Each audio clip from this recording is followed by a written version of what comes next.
तव दीय पाद पंकजम नमामि देवी नर्मदे नमामि देवी नर्मदे नमामि देवी नर्मदे नर्मदे हर। ओम श्री गणेशाय नमः। ओम श्री परमात्मने नमः। नर्मदा पुराण 83वां अध्याय हनुमंतेश्वर तीर्थ के महात्म्य का वर्णन। नर्मदे हर नर्मदा पुराण का अगला अध्याय सुनने के लिए मेरे चैनल धर्म यात्री को सब्सक्राइब करें, बेल आइकन पर प्रेस करें। मैया की महिमा को अन्य लोगों तक पहुंचाएं, वीडियो को शेयर करें। नर्मदे हर। श्री मार्कंडेय जी ने कहा, हे महाराज, तदंतर मनुष्य ब्रह्मा हत्या के विनाशक परम पवित्र नर्मदा तट पर स्थित तीर्थ की यात्रा करे, जहाँ हनुमंत नामक लिंग स्थित है। युधिष्ठिर ने कहा, नर्मदा के दक्षिण तट पर स्थित ब्रह्म हत्या के विनाशक इस तीर्थ का हनुमंतेश्वर नाम कैसे हुआ, यह मुझसे कहो।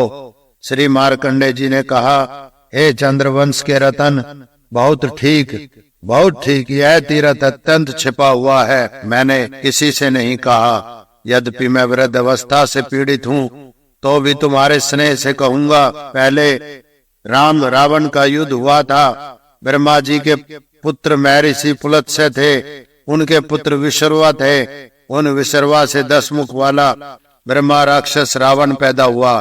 भगवान शंकर की कृपा से वह त्रिभुवन विजयी हुआ। उसने सब देवों को जीत लिया। राम की पत्नी सीता का हरण किया। कुंभकर्ण ने सीता को छोड़ दो कहकर उसे रोका। विभीषण और मंदोदरी पत्नी ने भी बारंबार उस पापी को रोका। तुम्हें कृतवीर्य के पुत्र सहस्ता अर्जुन ने जीता है। उस सहस्ता अर्जुन को रेणुका के पुत्र परशुराम जी ने पछाड़ा और उन्हें श्री राम ने उन राम के साथ युद्ध में तुम्हारी जय कैसे होगी, यह समझाया। रावण ने कहा, चिंता नहीं, अस्त्र रहित वानर, मनुष्य, ऋषि, शुकर और देव असुरों को मैं कभी पराजित नहीं हुआ। मार्कंडेय जी ने कहा, श्री रामचंद्र जी ने सुग्रीव, हनुमान, कुमुद, अंगद और अन्य सहायकों के साथ रावण को पराजित किया था। संग्राम में श्री राम ने महाबली रावण को मार डाला। वायुपुत्र हनुमान ने रावण के वन को उजाड़ दिया। बड़े बड़े शूर वीरों को मार डाला। रावण पुत्र अक्षय कुमार ने भी संग्राम में मारा गया। श्री हनुमान ने राक्षसों से भयंकर युद्ध समुदाय को पीस डाला। इस प्रकार रामायण का विस्तार और सत्ता मोक्ष होने पर श्री राम के अयोध्या चले जाने पर वह वानर श्रेष्ठ हनुमान श्री शंकर जी को प्रणाम के लिए कैलाश पर्वत पर गए। वहां नंदीश्वर ने वानर श्रेष्ठ श्री हनुमान जी से खड़े रहो ऐसा कहा। राक्षसों के वध के कारण तुम ब्रह्मा हत्या से युक्त हो, अतः हे वानर, तुम भैरव की सभा में देखने के अधिकारी नहीं हो। हनुमान ने कहा, नंदीश्वर, तुम शंकर के इस पाप से प्रायश्चित को पूछो, क्योंकि कई कारणों से मैं पाप युक्त हो गया हूँ। नंदीश्वर ने कहा, हनुमान, तुमने पृथ्वी में श्री शंकर की देह से उत्पन्न श्री नर्मदा जी को क्या नहीं सुना? श्री नर्मदा जी के नाम सुनने से 1 जन्म का और कीर्तन से 10 जन्म का पाप नष्ट हो जाता है। श्री नर्मदा जी में स्नान करने से 30 जन्म का पाप नष्ट हो जाता है। इससे तुम नर्मदा के तट पर जाकर बड़ा तप करो। इस प्रकार नंदीश्वर के वचन सुनकर वायु पुत्र श्री हनुमान जी ओवी नदी संगम के दक्षिण की ओर नर्मदा तट पर पहुँचे। उस शुभ संगम तीर्थ में श्री हनुमान जी ने 3 नेत्र वाले त्रिशूलधारी जटाओं मुकुट से युक्त सर्प रूप यज्ञोपवीत को धारण किए, भस्म से शोभित सब अंगों वाले, डमरू के शब्द वाले अर्ध वेशधारी नंदीश्वर वृषभ पर स्थित शांत श्री शंकर का चिंतन किया। इस प्रकार बहुत वर्षों तक तब श्री हनुमान जी ने भगवान शंकर की उपासना की। तब शंकर पार्वती के साथ संतुष्ट होकर वहां आए। वह शंकर मेघ के समान गंभीर शब्द वाली मधुर वाणी से बहुत अच्छा ऐसा बोले, हे बेटा, तुमने बड़ा कष्ट उठाया। यह हनुमान, रावण को मारने में तुमने पहले कोई पाप नहीं किया। तुम तो स्वामी के कार्य में तत्पर थे। मेरे दर्शन से तुम सिद्ध हो चुके हो। हनुमान भी उमा के आधे अंग के साथ में लिए सामने स्थित शंकर को देखकर साष्टांग प्रणाम करते हुए बोले, हे शंभो, आपकी जय हो, तुम्हें मेरा प्रणाम है। अंधकासुर को मारने वाले तुम्हारी जय है। सिर में गंगा को धारण करने वाले तुम्हारी जय है। ऐसी स्तुति करने पर व्रत श्री शंकर जी ने कहा, हे वायु नंदन वत्स, तुम मुझसे वर मांग लो। श्री हनुमान जी ने कहा, हे महेश्वर, ब्रह्मा राक्षस के वध से मुझे हत्या का पाप लगा है। हे देव, मैं आपके संभाषण और दर्शन से उस पाप का भागी न हो। भगवान शंकर ने कहा, पुत्र, नर्मदा तीर्थ की महिमा से, धर्म के योग के प्रभाव से और मेरी मूर्ति के दर्शन से तुम निष्पाप हो, इसमें संशय नहीं। हे वानर श्रेष्ठ, वायु नंदन, संसार के उपकार के लिए तुम्हारे नाम रूपी दूसरे वर को मैं देता हूँ। ये नाम सब भय बाधाओं के निवारक है। हनुमान, अंजनी पुत्र, वायु पुत्र, महाबल, रामेष्ठ, राम के परम प्रिय, फागुन गोत्र, पिगांश, अमित पराक्रम, उदादी क्रम, श्रेष्ठ, समुद्र को लागने में श्रेष्ठ, 10 ग्रीव, दर्पहा, रावण के अभिमान को चूर करने वाले, लक्ष्मण प्राणदाता और सीता शोक विनाशक। यह नाम कहकर भगवान शंकर माता पार्वती के साथ अंतर्ध्यान हो गए। तब हनुमान जी ने भक्ति पूर्वक शंकर जी को स्थापित किया। उनसे आत्मयोग के बल से, ब्रह्मचार्य के प्रभाव से श्री शंकर लिंग की स्थापना की। भगवान शंकर की कृपा से वह लिंग सब कामनाओं को पूर्ण करने वाला है। यह लिंग आच्छेद किसी के द्वारा भी न काटे जाने योग्य, तर्क से परे और विनाश उत्पत्ति से रहित है। श्री मार्कंडेय जी ने कहा, हे पुत्र, हनुमंतेश्वर तीर्थ के प्रत्येक विश्वास की बात सुनो। पांडुनंदन, जो घटना त्रेता के अंत और द्वापर के आदि में हुई, उस समय पृथ्वी में सुपर्वा नामक राजा को सदा ही सुख था। उनके राज्य के सभी पुरुष दीर्घायु थे। वह राजा पुत्र, धन और युक्त चोरों के उपद्रव से रहित था। सतबाहु नामक उसका पुत्र भयंकर पराक्रमी था। राजन, वह सदा ही पाप धर्म वाले पुरुषों के लिए सदा विषयों में आसक्त होकर संपूर्ण पृथ्वी, पर्वत और वनों में घूमने लगा। मृग और शुकरों से पूर्ण उस वन में कीड़ा कर उस राजा ने कहीं श्री नर्मदा को प्रणाम किया। आगे वह जन्वी वन की शोभा से संपन्न कदम वृक्षों से 100 कोस दूर विस्तीर्ण हनुमंत वन में जा पहुंचा। वह वन पलाश, जंबीर, करंजू, खर, पाटल, गुलाब और वेर के वृक्षों से युक्त, समी और तेंदु वृक्षों से परिपूरित, मृगों के झुंडों से युक्त, भौरों की सौरों से प्रतिध्वनित, विविध कबूतरों के शब्दों से शब्दायमान था। शरद ऋतु में अश्वनी मास के कृष्ण पक्ष में उसने वहां रमण किया।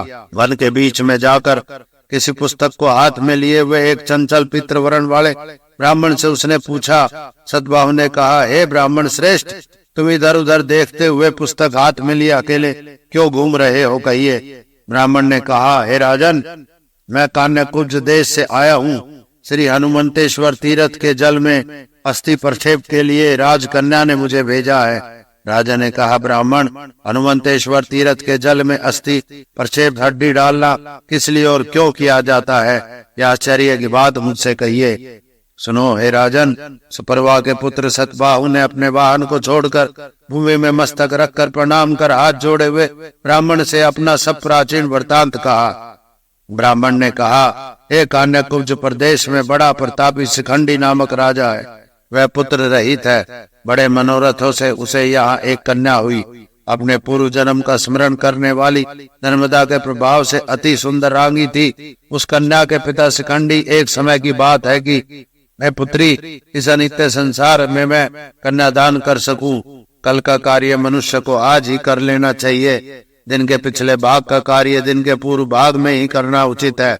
मृत्यु इसके लिए न किए गए कार्य की प्रतीक्षा नहीं करती। कन्या ने पिता से कहा, पिताजी, मैं जिस समय जहाँ चाहूँ वहाँ ही तुम कन्यादान करना। पुत्री के वचन से वह राजा विस्मित होकर बोला।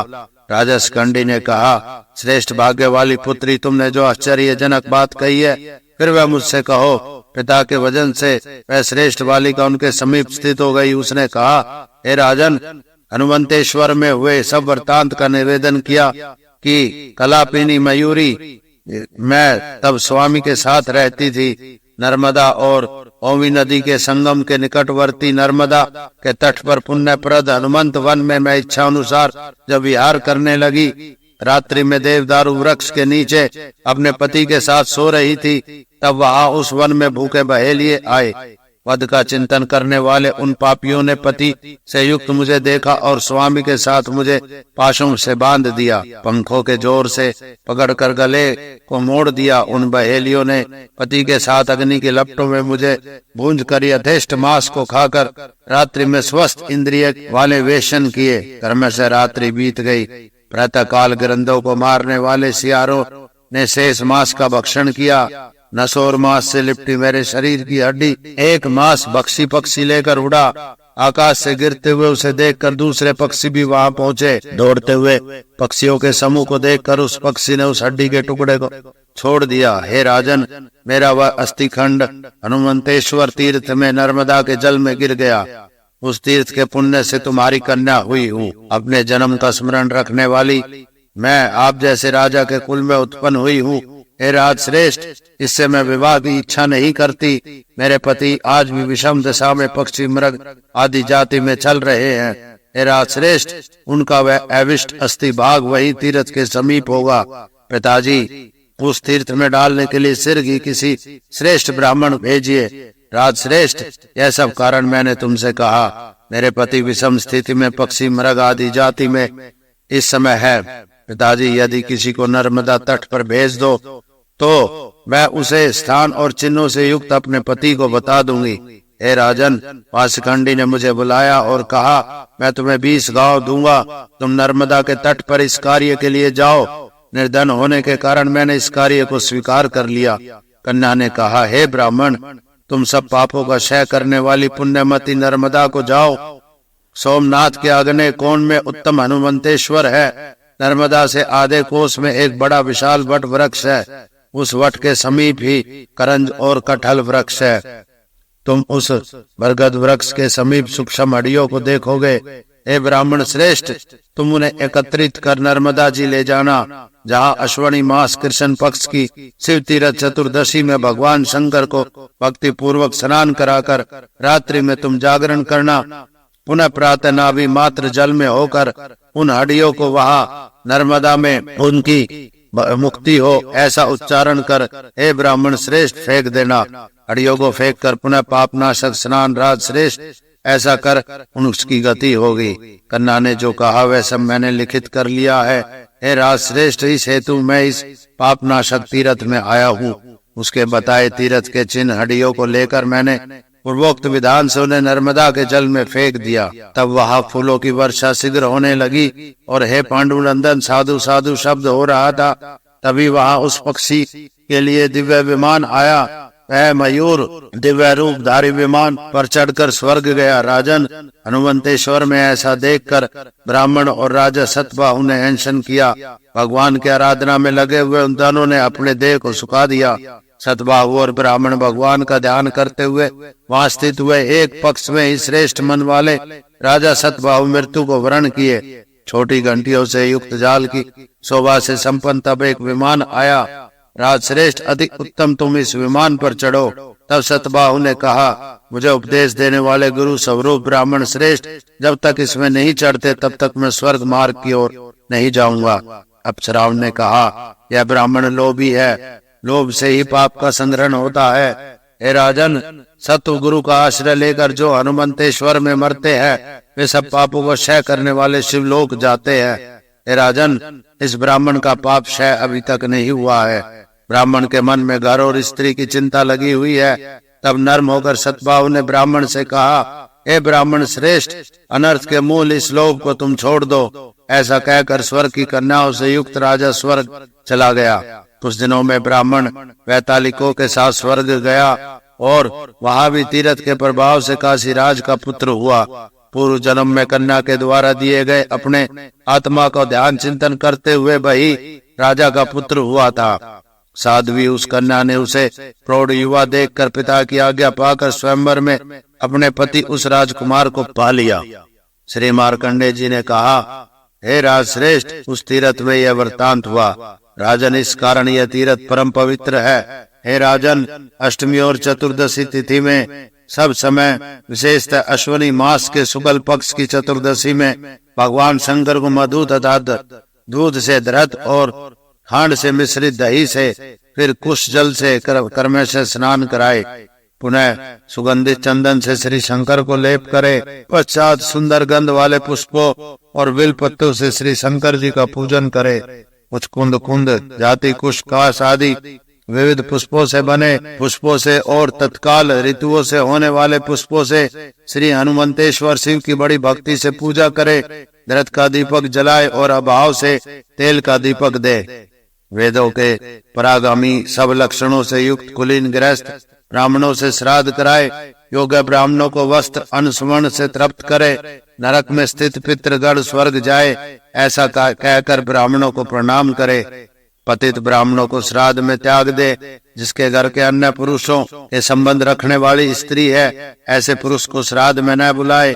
अपने पति को छोड़कर दूसरे पुरुषों से संग करती है देव उसे वृषली कहते हैं। केवल शुद्री वृषली नहीं होती, ब्रह्म हत्या मदिरा पान गुरु स्त्री संग सुवर्ण की चोरी और मित्र दोष से उत्पन्न पाप से ये पाप नष्ट हो जाते हैं ऐसा भगवान शंकर जी ने कहा है। मार्कंडेय जी बोले, वत्स बहुत वाणी से कहने से क्या है, यह सब पापों से युक्त पुरुष ब्राह्मण को दान दे। इस तीर्थ में विशेष रूप से गोदान करना चाहिए क्योंकि कुंती पुत्र सब दानों से गोदान श्रेष्ठ माना गया है। गोय सर्व देव स्वरूपा है और सब देव भी गौ रूप है। हे राजन, उनके सिंह के अग्रभाग में नित्य इंद्र का निवास है। वक्ष तल में स्कंद, सिर में ब्रह्मा, भाल में शिव, नेत्रों में चंद्र सूर्य देव, जीवा में सरस्वती। हे राजन, मरुदगण और साध्य जिनके दांत है, गाय के ओंकार के में अंग व्याकरण आदि पदक्रम सहित चारों वेदों की स्थिति जाने। असंख्यक तपस्वी ऋषि गाय के रोम छिद्रों में निवास करते हैं। महेश वादन दंड हस्त वाले बड़े शरीर वाले शुभ परिषक वाले वन वाले यमराज नित्य ही गाय के पृष्ठ में स्थित है। दूध की धारा वाले चारों पुण्य सागर गाय के स्तनों में ही रहते हैं। विष्णु के चरणों से उत्पन्न दर्शन से पाप नष्ट करने वाली भगवती गंगा जिसे गाय अत्य वह सदा विद्वानों के द्वारा वंदनीय है। पवित्र सर्व मंगलदायिनी भगवती लक्ष्मी भी नित्य ही गाय के गोबर में स्थित है। इससे हे पांडुनंदन, मनुष्य को गाय के गोबर का शरीर पे लेप करना चाहिए। गंधर्व अप्सराएं और नाग गाय के अग्रभाग में स्थित है। हे भरतवंशी, सागरांत पृथ्वी में जो तीर्थ है वह सब गाय में जानने चाहिए। अतः गाय सब तीर्थमयी है और पंचगव्य गोदुग्ध गोधरथ गोमूत्र गोबर परम पवित्र है। युधिष्ठिर बोले, गाय सर्वदेवमयी है, यह देवों में शोभित है। पूज्य, तुम यह बताओ, गायों में संपूर्ण देवों का निवास क्यों है? श्री मार्कंडेय जी ने कहा, भगवान विष्णु सर्वदेव में है और गोय विष्णु के शरीर से उत्पन्न है। देव भी उन विष्णु के शरीर से ही उत्पन्न है। उससे लोगों के द्वारा उन दोनों को ही विविध कल्पनाएं हुई है। हे पांडुनंदन, सफेद अथवा बहुत दूध देने वाली कपिला व बछड़े सहित सील वाली और सफेद वस्त्रों से आच्छादित हो, कांसे की कोहनी दोहनी से युक्त, सोने से मढ़े हुए सींग वाली अत्यंत भूषित सजी हुई हो, हनुमंतेश्वर जी के आगे भक्ति से उत्तम पात्र विद्वान को देना चाहिए। स्वर्ग और अनंत फल चाहने वाले पुरुष को नियम में स्थित होकर वह गाय देनी चाहिए। जो पुरुष असमर्थ पुरुष को गाय का दान देते हैं वे विष्णु लोक को जाते हैं। हे राजन, वह पुरुष इस लोक में आकर योग्य ब्राह्मण के घर गुण विद्या धन और संपत्ति से युक्त कुशल पुत्र के रूप में उत्पन्न होता है। हे राजन, सब पापों के हरने वाले हनुमंतेश्वर तीर्थ की कथा सुनते हुए मनुष्य वन सागर से होने वाले पाप से छूट जाते हैं। दूर रहते हुए भी चिंतन करने वाला और उस तीर्थ का दर्शन करने वाला मनुष्य सब पापों से मुक्त हो जाता है, इसमें संशय नहीं। 83वां अध्याय इति श्री नर्मदे हर। 84वां अध्याय कपि तीर्थ रामेश्वर लक्ष्मणेश्वर महिमा का वर्णन। श्री मार्कंडेय जी ने कहा, यहाँ कैलाश पर्वत पर भक्ति पूर्वक पूछ रहे स्कंद से श्री शंकर के द्वारा कहे गए प्राचीन इस इतिहास को आचार्य जी कहते हैं। सदाशिव ने कहा, हे स्कंद, पहले त्रेता युग में श्री राम ने रावण को मारा। उस समय 14 करोड़ ब्रह्मा राक्षस मारे गए।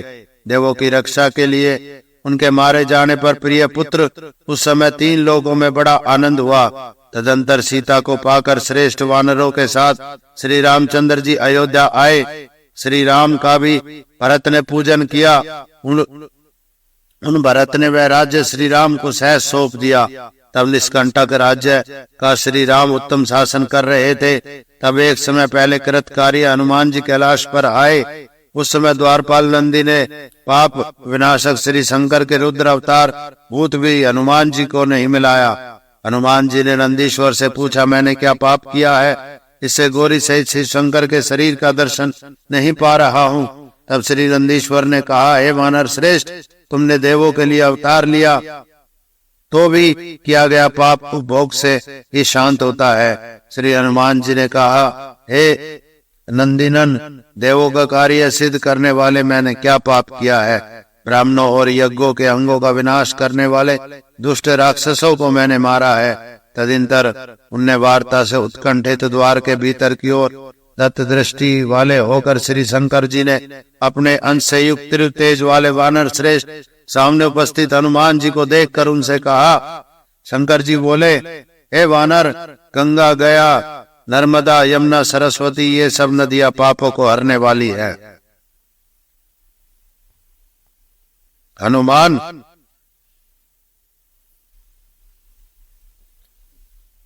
तुम उनमें स्नान विधिवत करो। नर्मदा के दक्षिण तट पर परम पवित्र सोमनाथ के समीप स्थित उत्तम तीर्थ है, तुम वहां ही जाओ। वहां स्नान कर तुम्हारा महापाप नष्ट हो जाएगा। तुम मेरी आज्ञा से वही जाओ। तब हनुमान जी ने शिव जी की आज्ञा से सिर की वेग से उछलकर श्री नर्मदा जी के दक्षिण तट पर बड़ा नाद करते हुए आए। हनुमान जी ने वहां बड़ा उग्र तप किया। युधिष्ठिर तप करते हुए उन श्री हनुमान जी का राक्षसों के वध से उत्पन्न संपूर्ण पाप कुछ समय में सदाशिव के अनुग्रह से नष्ट हो गया।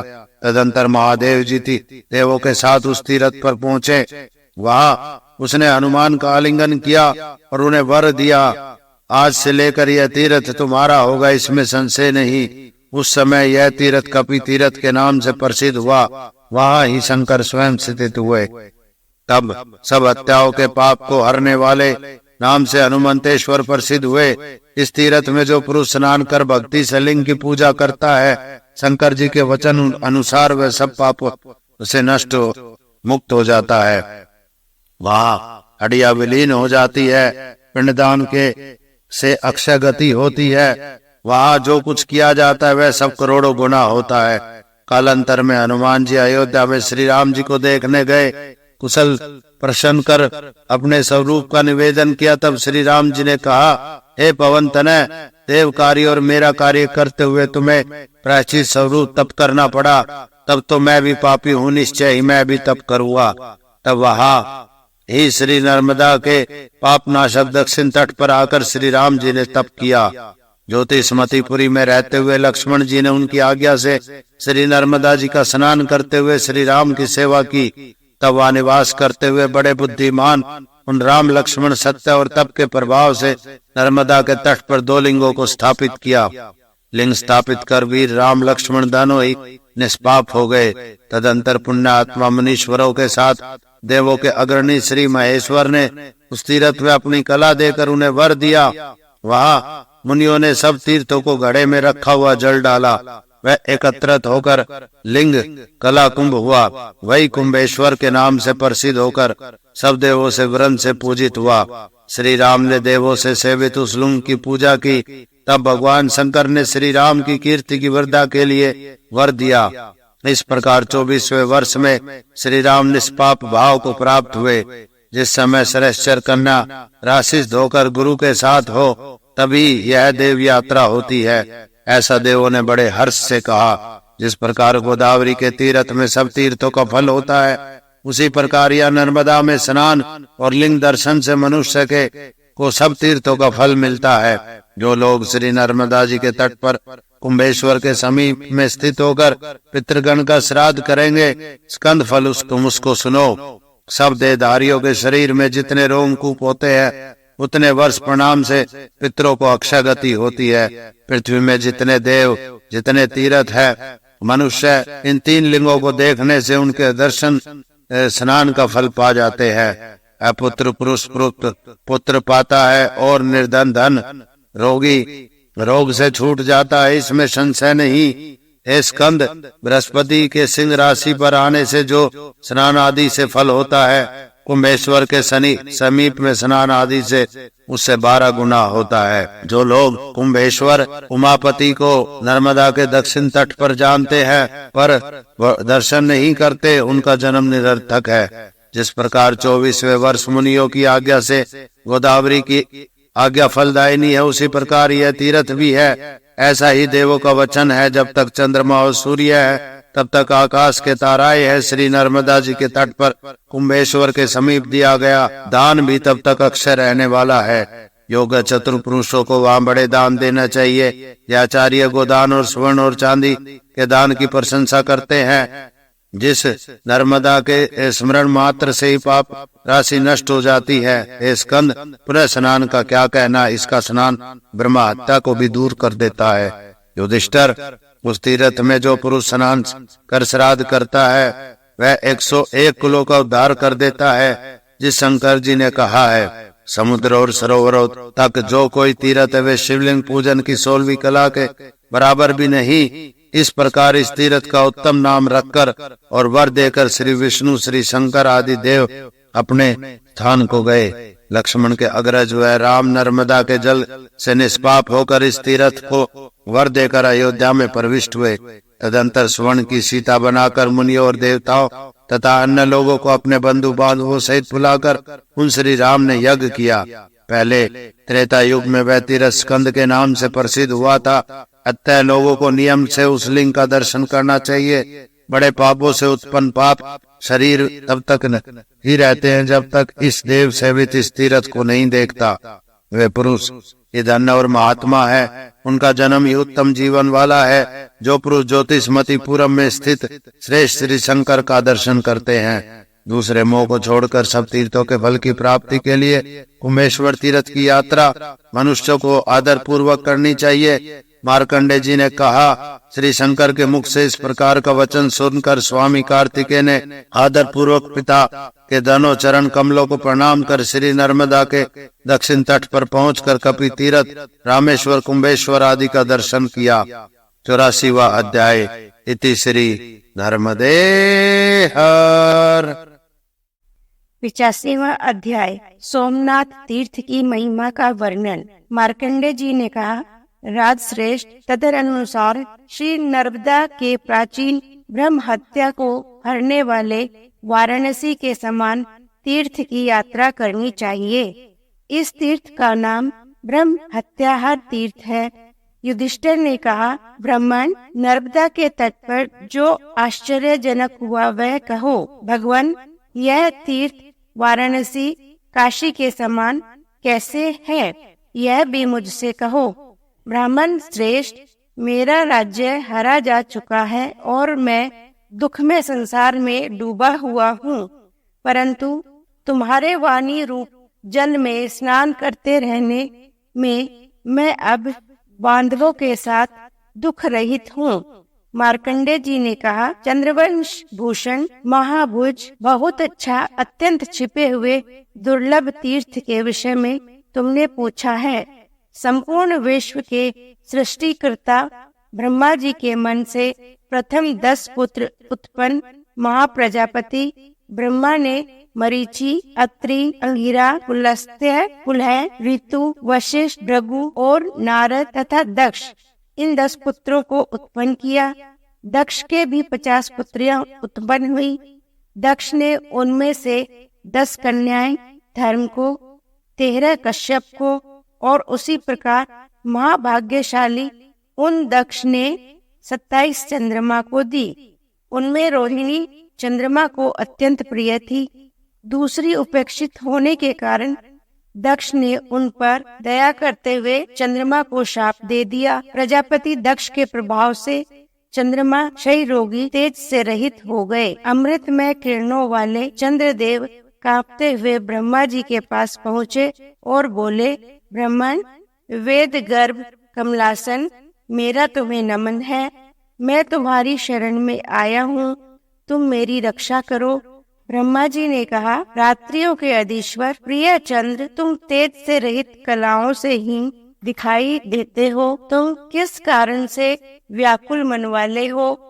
चंद्रमा ने कहा, जगतपते दक्ष के शाप से मैं तेज से रहित हुआ हूँ। पितामह, इस शाप का छुटकारा आप बताइए, कैसे होगा? श्री ब्रह्मा जी ने कहा, चंद्रदेव, नर्मदा सर्वत्र सुलभ है, पर 3 स्थानों में दुर्लभ मानी जाती है। श्री ओंकारेश्वर, भृगु क्षेत्र, भड़ोच में और औरवी नदी के संगम में निशानाग। तुम वहाँ जाओ जहाँ नर्मदा जी का भीतरी तट है। ब्रह्मा जी का आश समझकर वह चंद्र शीघ्र ही जहाँ नर्मदा और औरवी का संगम था वहाँ पहुँचे। निश्चल तिथि कर चंद्रमा ने भगवान शंकर का ध्यान किया।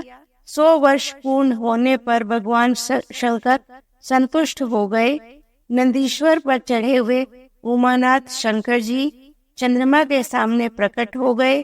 चंद्रमा ने साष्टांग प्रणाम करके उच्च स्वर में कहा, शंभो, तुम्हारी जय हो, तुम्हें हमारा नमन है। हे शिव शंकर, कल्याणकारी देव, तुम्हारी जय हो।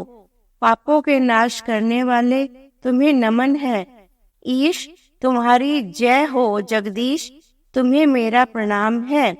वासुकी को गले में भूषण रूप से धारण करने वाले, तुम्हारी जय हो, जय हो। शूल और कपाल के धारण करने वाले, तुम्हें मेरा नमन है। अंधक के विनाशक, तुम्हारी जय हो, तुम्हारी जय हो, मेरा नमन है।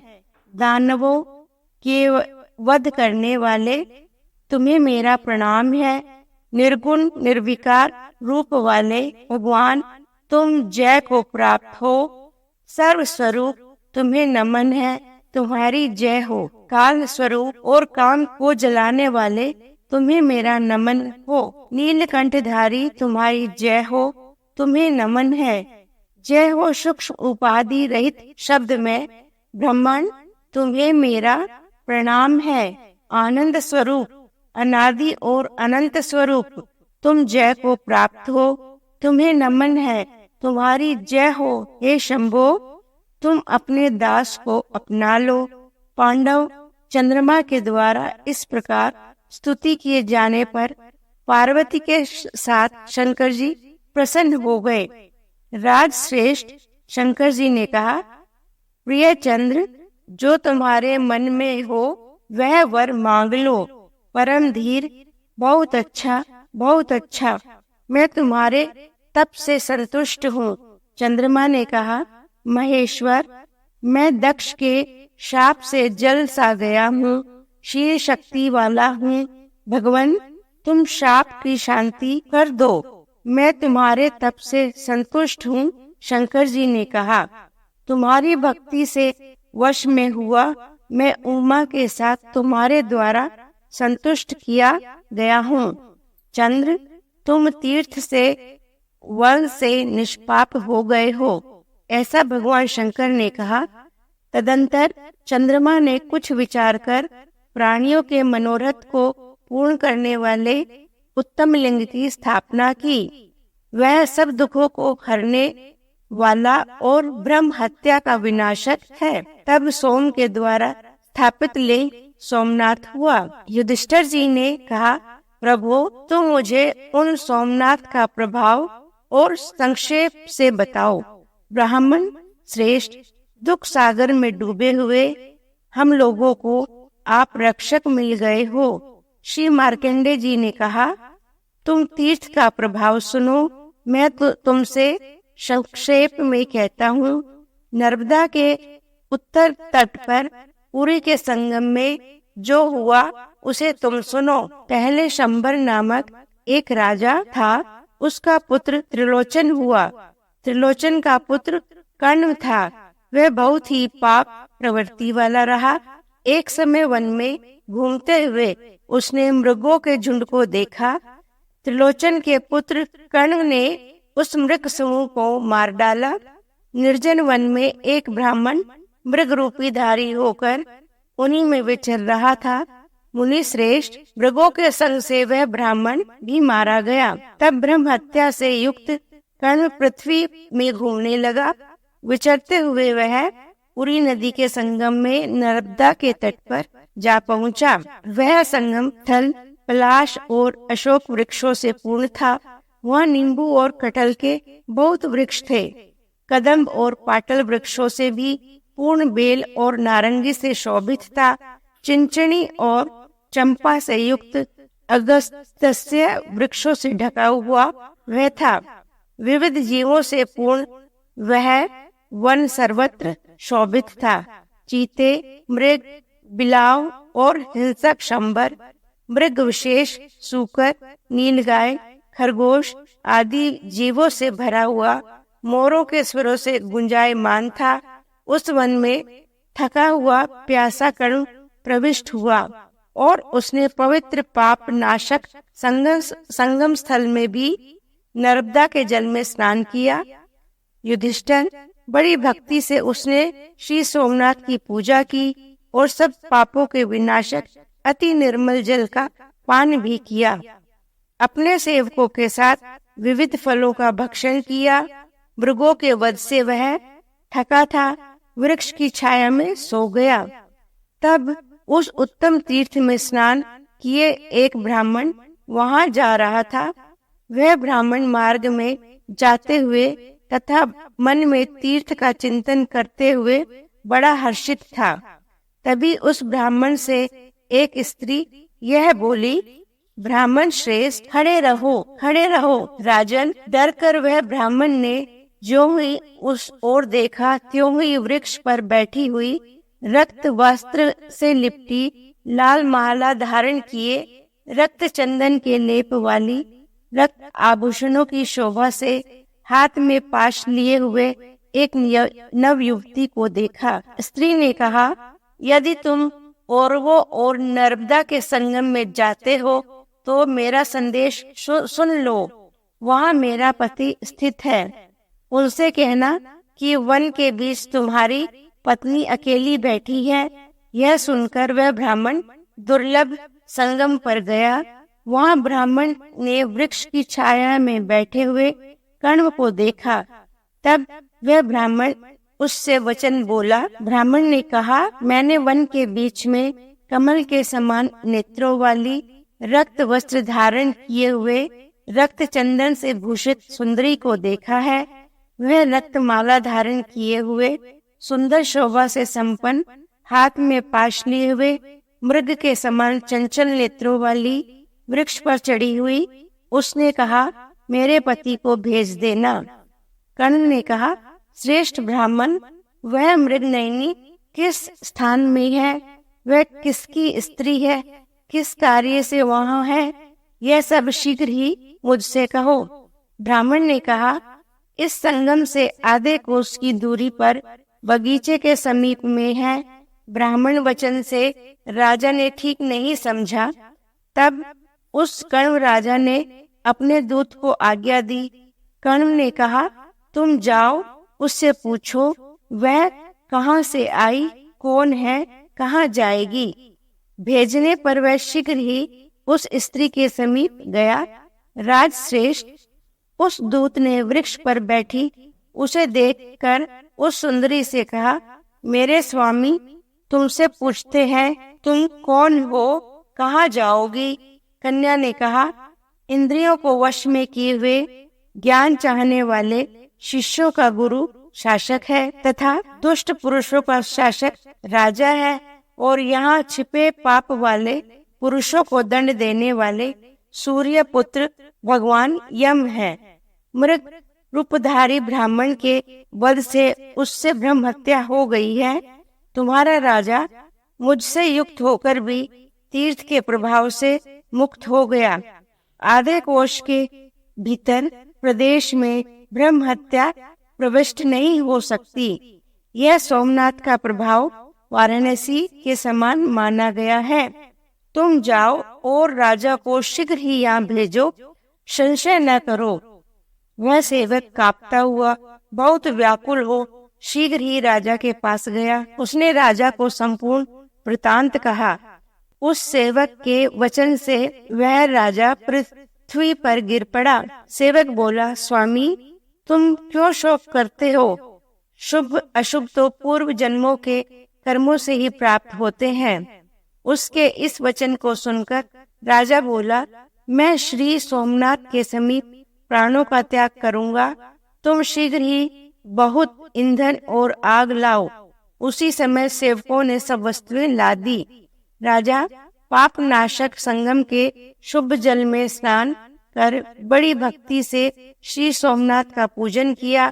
बड़ी लपटों वाली अग्निदेव की 3 परिक्रमा कर उस राजा कण्व ने हृदय में पीतांबरधारी जटा मुकुट से शोभित लक्ष्मी से युक्त गरुड़ पर आरूढ़ शंख चक्र गदा धारण किए हुए दैत्यों के विनाशक भगवान विष्णु का ध्यान कर मेरी शुभ गति हो ऐसा कहकर अग्नि में प्रवेश किया। पुष्प वर्षा होने लगी। राजकुमार बहुत अच्छा, बड़ा आश्चर्य देखकर वे राजा के सेवक एक दूसरे को देखने लगे।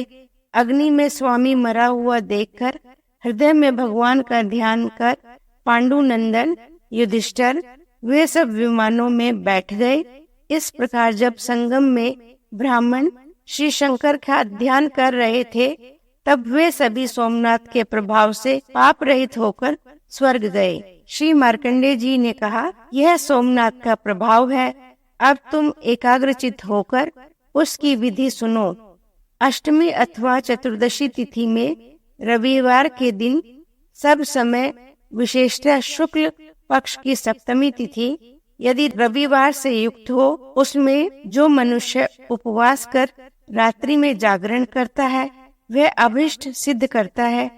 पंचामृत और दुग्ध गो दही आदि से श्री सोमनाथ को प्रेम से स्नान कराए। फिर शुद्ध स्नान कर चंदन से लिप्त कर धूप दीप आदि समर्पण करे। घृत का दीपक जलाए। नृत्य गीत भी कराए। सोमवार अष्टमी में प्रातः काल ब्राह्मण का पूजन करे। इस पूजन में क्रोध को जीतने वाले जितेंद्रिय पर निंदा से रहित सब अंगों से युक्त प्रशंसनीय अपनी स्त्रियों के रक्षक ब्राह्मणों को वरण करे। गायत्री का जप करने वाले दूषित कर्मों से पृथक रहने वाले ब्राह्मणों का पूजन उत्तम है। जिसके घर में दोबारा विवाह करने वाली स्त्री धर्म भ्रष्ट और शूद्र जाति की स्त्री के रूप में हो, अपना कल्याण चाहने वाले का दूर से ही उसे त्याग कर देना उचित है। अधिक अंग वाले और जिनके पीछे कोई नहीं है, गमन और श्राद्ध तथा दान में ऐसे लोगों को दूर से ही छोड़ दे। स्वाध्याय से रहित ब्राह्मण लोहे की नव युवती के समान है। यज्ञ करने वाले के साथ अपने को गिरा देते हैं, इसमें संशय नहीं। अध्ययन अध्यापन आदि कर्मों में लगे ब्राह्मण सेमल वृक्ष की नाव के समान है। ऐसे ब्राह्मण दाता तथा स्वयं को भी तार देते हैं और तर जाते हैं। हे युधिष्ठिर, जो पुरुष ईर्ष्या रहित होकर सोमनाथ में श्राद्ध करता है उसके पितृगण प्रलय पर्यंत प्रसन्न रहते हैं। अन्न वस्त्र और सुवर्ण इन वस्तुओं को जो योग्य ब्राह्मण को देता है वह शिवलोक में जाता है। यह मेरा यथार्थ कथन है। जो पुरुष योग्य ब्राह्मण को श्वेत रंग वाला जवान घोड़ा देता है, सर्व लक्षणों से युक्त लाल अथवा पीला घोड़ा देता है, ब्राह्मण और घोड़े के अंगों को कुमकुम से लिप्त, माला से भूषित और श्वेत वस्त्रों से सज्जित करके ब्राह्मण से प्रार्थना करे कि हे ब्राह्मण देव, तुम मेरे कंधों पर पग रख कर घोड़े पर चढ़ो। घोड़े पर ब्राह्मण चढ़ जाने पर यह कहे, भगवान सूर्य प्रसन्न हो। ऐसा करने वाला पुरुष सब पापों से रहित होकर शिवलोक जाता है। सूर्य ग्रहण चंद्र ग्रहण में पुरुष जितेंद्रिय होकर सोमनाथ तीर्थ में जाता है, वह सत्यलोकगामी होता है। वहां से गिरकर यहाँ धर्मशील राजा होता है। राजन, उसका निवास सदा सुखदायी होता है। उसका पुत्र दीर्घायु और स्त्री वश में रहने वाली होती है। वह सब दुखों से रहित होकर 100 वर्ष से अधिक जीता है। उपवास पूर्वक क्रोध को जीतकर जो पुरुष दुधारू श्वेत वस्त्रों से युक्त चितकबरी अथवा पीले वर्णों वाली भूमिल काले बिंदुओं वाली बछड़े सहित गाय श्रेष्ठ ब्राह्मण को देता है, वह पुरुष उत्तम भोगों को भोगते हुए यहाँ 100 वर्ष से अधिक जीता है। राजन, जो मनुष्य घंटा और भूषणों से सजी हुई चांदी के खुरों से युक्त सोने से मढ़े हुए सींगों वाली कांसे की दोहनी से युक्त श्वेतसा गाय उत्तम ब्राह्मण को देता है, वह भी उत्तम आयु पाकर सुख भोगता है। सफेद गाय देने से वंश बढ़ता है। रक्त वर्ण वाली गाय सौभाग्य बढ़ाने वाली, चितकबरी और पीले वर्ण की दुखनाशक मानी गई है। कपिला गाय 7 जन्मों के पापों का विनाश करती है। राजन, गाय का देने वाला पुरुष सत्यलोक पाता है। अमावस्या, पूर्णिमा, व्यतिपात, वैधृति, सूर्य संक्रांति के दिन छाया आदि योगों से तथा सूर्य ग्रहण के अवसर पर जो महात्मा देव दुर्लभ संगम में जाकर स्नान करते हैं, वह मिट्टी से शरीर को लिप्त कर संगम में प्रवेश करते हैं। संगम में प्रवेश करते हुए राजन, जल के भीतर प्राणायाम अथवा विष्णु गायत्री, सूर्य गायत्री, शिव गायत्री का यथेच्छ जप भी करे तो वे सभी पुरुष पापों से छूट जाते हैं। ऐसा शंकर जी ने कहा है। सोमनाथ के प्रदेश की परिक्रमा जो पुरुष करता है, उसने 7 द्वीपों वाली पृथ्वी की परिक्रमा कर ली। ब्रह्म हत्या, सुरापान, गुरु पत्नी, संगम करने वाला, गर्भघाती, स्वर्ण की चोरी करने वाले, ये सभी पापों से मुक्त हो जाते हैं। इसमें संशय नहीं। जो पुरुष जितेंद्रिय होकर इस तीर्थ के आख्यान को सुनता है, वह तथा रोगी इसके श्रवण से रोग मुक्त होता है। निरोग पुरुष सुख पा जाता है। हे युधिष्ठिर, यदि तुम्हारा चित्त विशेष संतप्त है तो ध्यान से सुनो। राजन, एक भी गर्भ हत्या कर छूटना इस लोक में बड़ा ही कठिन है। फिर 26 का क्या कहना युधिष्ठिर? जिन्हें चंद्रमा ने पाया है, वह इस तीर्थ में आकर बड़ा कठिन तप कर सब पापों से मुक्त होकर शीत किरणों वाला सुखी हुआ।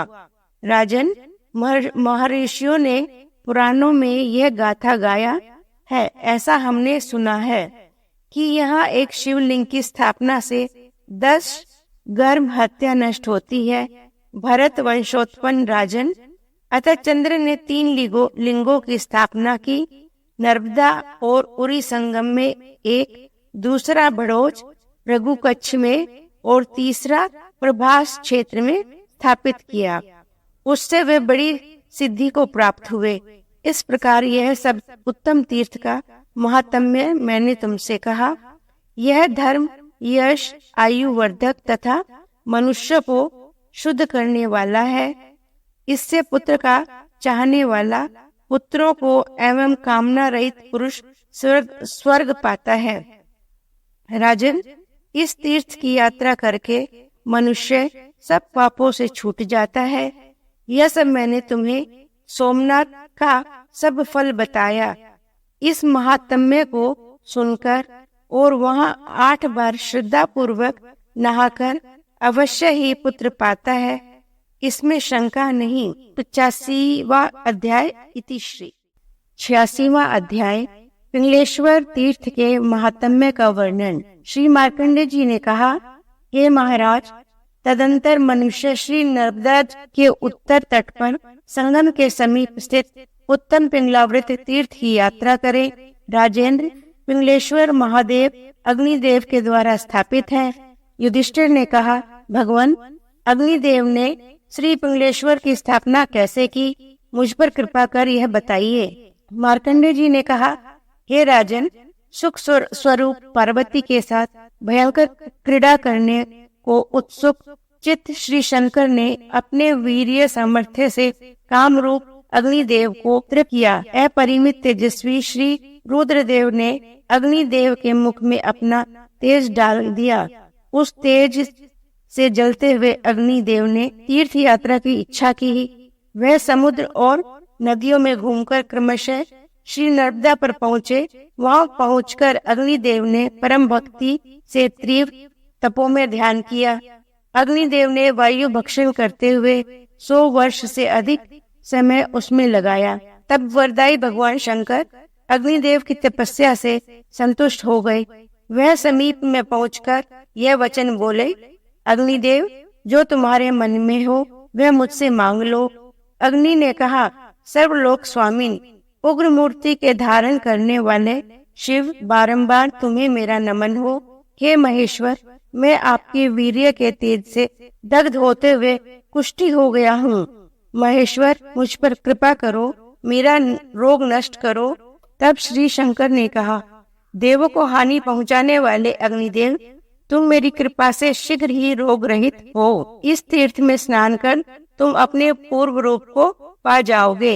इतना कहकर श्री शंकर वहां से अंतर्ध्यान हो गए। इसके अनंतर अग्नि ने शीघ्रता से नर्मदा के जल में स्नान किया।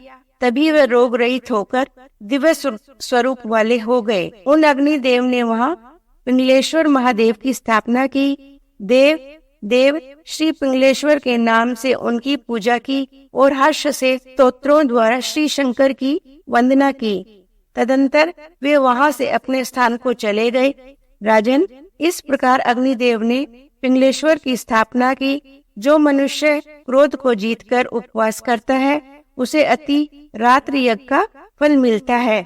अंत में रुद्र भाव को प्राप्त होता है। भरत, वंशोत्पन्न जो पुरुष गुणी, सदाचारी, विद्वान ब्राह्मण को वहाँ शक्ति पूर्वक अहंकारों से शोभित पछड़े से युक्त कपिला गाय देता है, राजश्रेष्ठ, वह मनुष्य उत्तम गति पाता है।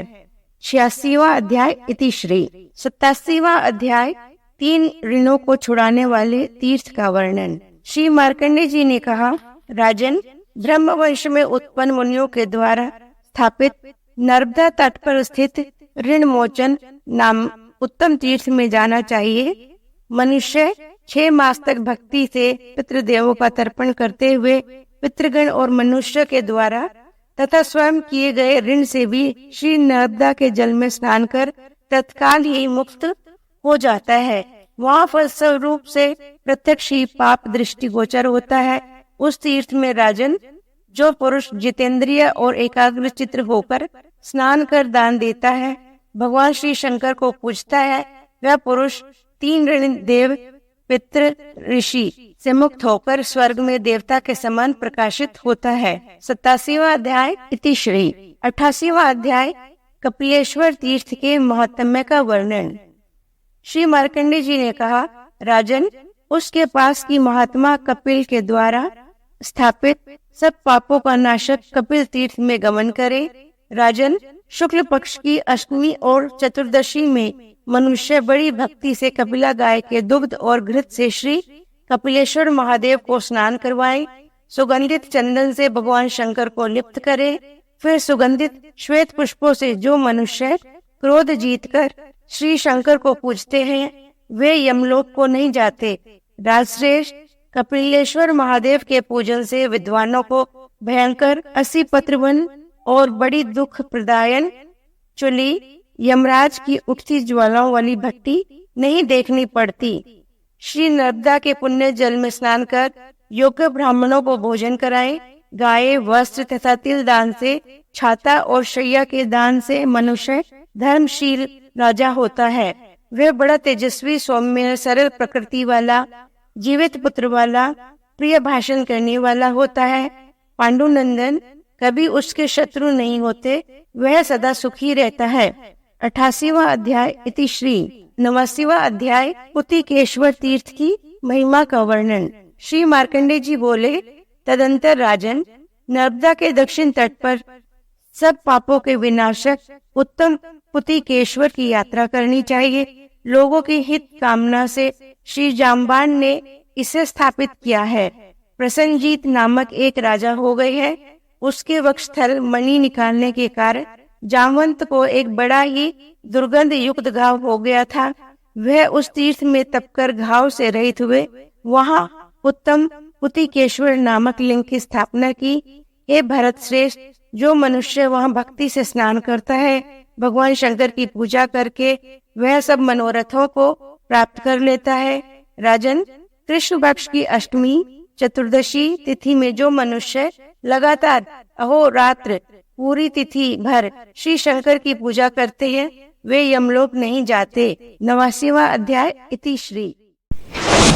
नेक्स्ट वीडियो के लिए मेरे चैनल धर्म यात्री को सब्सक्राइब करें, बेल आइकन पर क्लिक करें, वीडियोस लाइक और शेयर करें, कमेंट्स करें।